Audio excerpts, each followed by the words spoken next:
I just want to show you the crazy chaos of how my brain works when I'm doing this. So at the moment we have a crazy cat on the floor in amongst all my decks as I'm working through each day of the month. So yeah, that's what a Gemini moon makes your brain operate like. Anyway, so today's divinatory tool is this book, 2023, written by the KLF, basically, the Justified Ancients of Mumu. Now, I was recommended this book by a very good friend in Portsmouth who is incredible when it comes to the old grey matter. Anyway, so this book was released 23 years after the last single released by that particular band. Or was it after they burnt the money? Anyway, there's a big story behind the book. And this book shows world events that led to a certain specific state of the world in 2023. So I started reading it. I've put it down a few times because it's got certain points in time and it's almost like reading an almanac where history's playing out in real time. So it does freak me out a little bit at times. But anyway, I picked it back up because it's very relevant in stuff that it says. And sometimes it's obvious and sometimes it's not. So the page that it decided to be opened at was page 171. So I'm just going to read you what it says. It's quite funny if you watched yesterday's reading because that had the hawk in it. And it's sort of a little nod to that in there as well. So it says... So in the string bag hanging from the beak of the egret is the book. This book, the one I'm looking at, maybe. Anyway. And Divine takes the string bag from the egret's beak, removes the book from the bag and flicks through its pages. I'm in danger of sounding very patronising here, but Divine lives in a world where all sorts of things intervene with the mundanity of real life. If an egret wants to deliver her a book while she drifts down the mighty Congo, so be it. The words in the book are in many languages, and as it happens, Divine is fluent in over a dozen of them.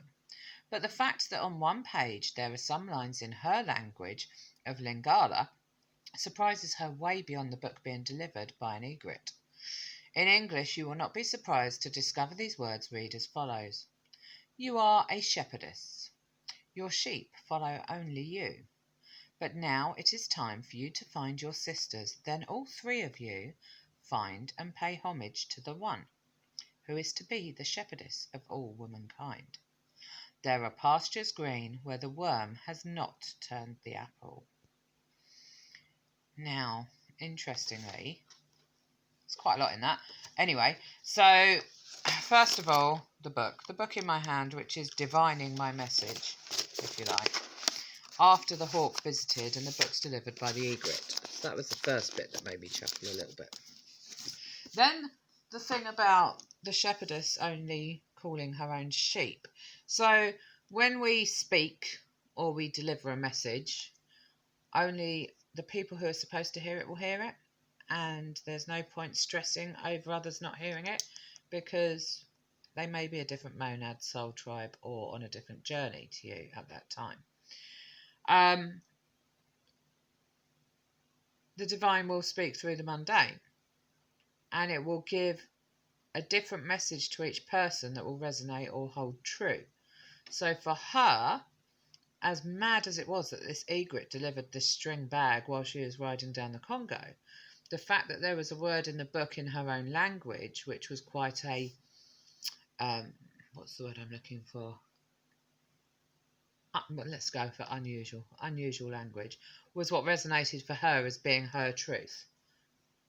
Decided to be for her.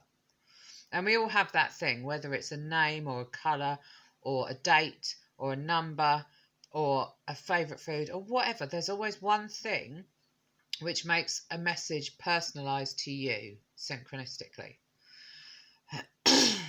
So the point is that your soul family, your triad, if you like, of sisters in this story, will give you the opportunity to connect to those mundane messages of divinity and to each other and reach God, the universe, source, whatever it is that you believe in. that gives you that divine guidance. Messages come in funny places. Have a great day.